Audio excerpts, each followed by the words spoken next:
The Curse of the River Maiden. The village of Umuahia was nestled in a valley surrounded by rolling hills and dense forests.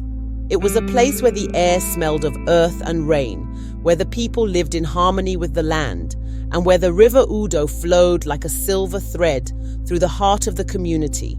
The river was life itself. Its waters quenched thirst, nourished crops, and carried the prayers of the people to the gods.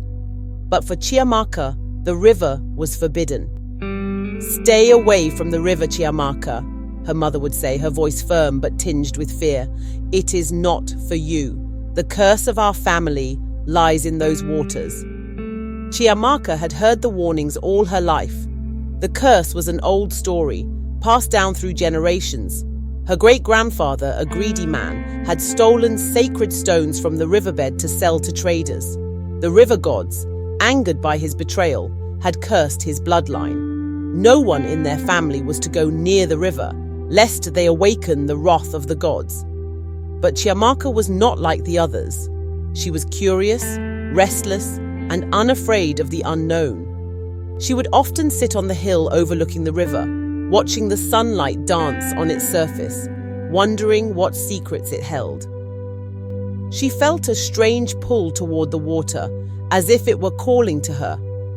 The rains had not come that year. The crops withered under the relentless sun, and the earth cracked like the skin of an old woman. The river Udo, once full and mighty, had shrunk to a mere trickle.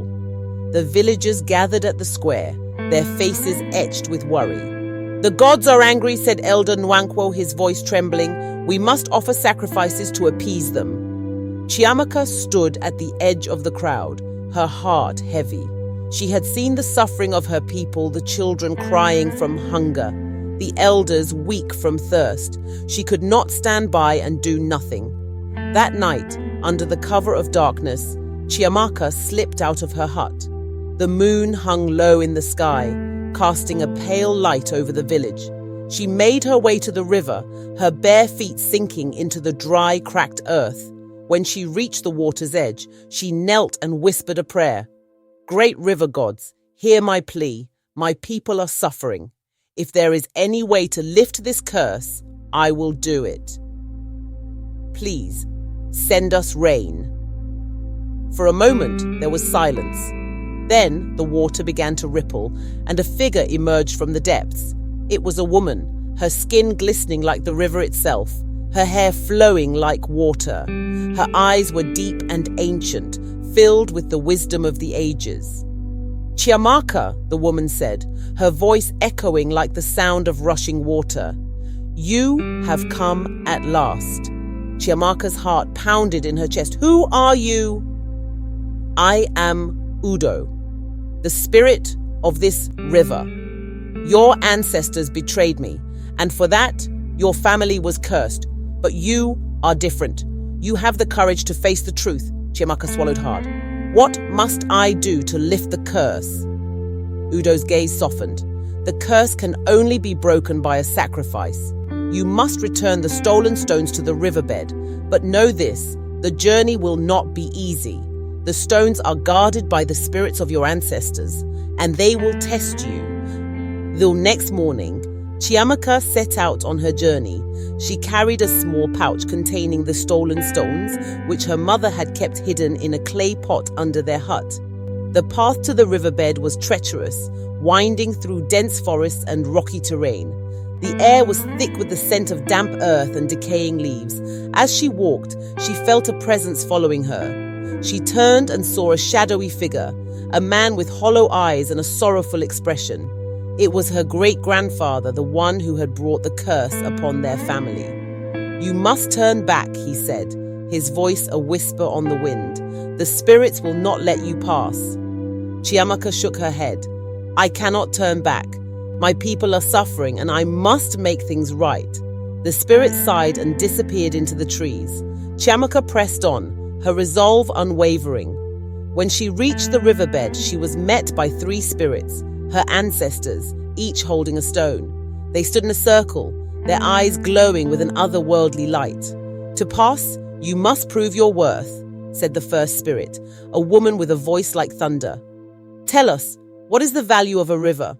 Chiamaka thought for a moment. A river is life. It gives us water, food, and a connection to the gods. Without it, we are nothing. The spirit nodded and stepped aside. The second spirit, a man with a face like stone, spoke next. What is the cost of greed? Chiamaka's voice trembled. Greed destroys. It takes without giving, and it brings suffering to those who come after. The spirit stepped aside. The third spirit, a child with eyes like the night sky, asked the final question. What is the meaning of sacrifice? Chiamaka looked at the child, her heart swelling with emotion. Sacrifice is love. It is giving up something precious for the sake of others. The child smiled and stepped aside. Chiamaka knelt at the edge of the riverbed and placed the stolen stones in the water. As she did, the spirits of her ancestors faded away, their faces filled with peace. The river began to rise, its waters swirling and churning. Udo emerged once more, her eyes filled with pride. You have done well, Chiamaka, she said. The curse is lifted, but remember, the river is not just water. It is a gift, a responsibility. Treat it with respect, and it will always provide. As Udo disappeared into the depths, the sky darkened and rain began to fall. It was a gentle, steady rain, the kind that nourishes the earth and brings life. Chiamaka stood in the downpour, her tears mingling with the rain. When Chiamaka returned to the village, she was greeted with cheers and songs of praise. The people danced in the rain, their faces filled with joy. Elder Nwankwo approached her, his eyes filled with gratitude. You have saved us, Chiamaka, he said. You have shown us that bravery lies in facing our past and making amends. Chiamaka smiled, her heart full. She knew that the river was no longer forbidden to her. It was a part of her, just as she was a part of it. From that day on, the people of Nkwo treated the river with reverence. They offered prayers and gifts, not out of fear, but out of love and respect. And Chiamaka, the girl who had faced the curse, became a symbol of hope and courage. The story of Chiamaka and the river Udo is still told in Nkwo, a reminder that the past cannot be ignored, but it can be healed. It teaches that true bravery is not in running from our mistakes, but in confronting them and making things right. And it shows that even in the darkest times, there is always a way to find light. As the elders say, the river flows not just with water, but with the stories of those who came before. Listen to its whispers, and you will find the wisdom to navigate the currents of life.